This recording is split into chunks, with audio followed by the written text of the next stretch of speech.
15 degrees outside.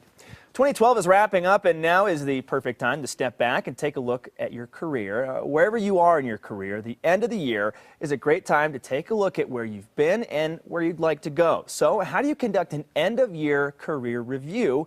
Well, career coach Chrissy Civic is here to tell you, to answer those questions this morning. And Chrissy, this is an interesting concept. You're coming towards the end of the year. We all look at making a New Year's resolution, right? Yep. But a good thing to do is to take a step back and really look back at what you've done over the past year. It's kind of an introspective thing, right? Exactly. Retrospective, I should say. Well, this is the perfect time for reflection. Yeah. And the first thing that you should do is really just remember back to where you were this time last year and celebrate all your successes. You know, you have accomplished a lot, so take a minute, write things down while they're fresh in your head, everything that you're really proud of accomplishing this year, and celebrate them. Pat yourself on the back for a minute.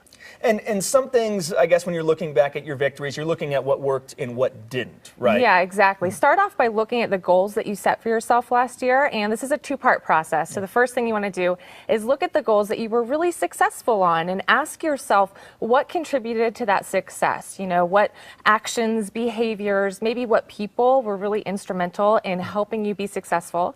And then you also want to look at the goals that maybe you weren't so successful with and figure out what happened there. Which ones do you want to focus on the most as far as celebrating them? Obviously, you want to think about the positive stuff more, right? Right. This is kind of a process that I call taking the gold and leaving the dirt.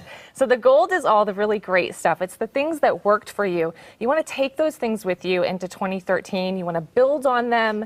And then all of the dirt, the stuff that didn't work, just say goodbye to it, leave it in 2012, move on. Acknowledge that it happened and then move on from it. Yes, learn from it, absolutely. Yeah. We're talking about looking back, but you also want to look towards the future too, right? At some point. This is a perfect time to just reconnect with that bigger vision for life and your long-term career goals. Look 10 years out, maybe even 20 years out, and get a really clear picture of what you want from your career then, and then move backwards so that you can envision what you want by this time next year. And setting some of these goals, you know, moving forward, are these things, I mean, how do you make sure they are attainable goals for the next year or for 20 years down the road? Right. Well, you definitely want to go ahead and set some more goals for 2013. SMART goals is always a good way to go, and start the planning process early. The more you can do now, the greater your chances of success, and the more chance you're going to have that you're just going to hit January 1st and be ready to run. Right.